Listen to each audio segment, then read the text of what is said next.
د حضرت ابن عباس رضی الله عنهما په تفسیر د دې قول کې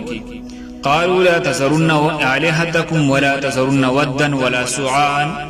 ولا يغوث ويعوق ونسر. د دې آیات لاندې نقل دي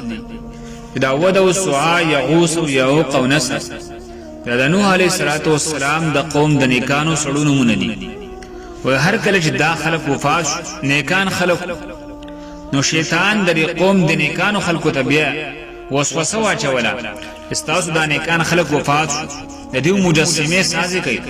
او دوی چې په کمزې باندې کې ناستل په غزي د مجسمه ودروي او دغه نمونه ورته کېدی وای د خلقو دا کارو په مجسمه سازي کوي په کمزې بجې کې ناستل مجسمه ال تودرولي هم دغه نمونه ورته کې خودل او صرف داو چې دوی عبادت نکو چې کله به د قوم د خلق وفات نو د شیطان په دعوت باندې د حقیقت نه به خبر خلقو دغه مجسمه دغه عبادت شروع دغه معبودان وګرځول او بیر دغه نه شرک شروع شو. شیطان په مهنت وکړو چې نه دغه خلق ته دغه تاسو عبادت شروع کړي نو دغه خلقو بیر دغه معبودان وګرځول دغه مجسمه ځان لا خپل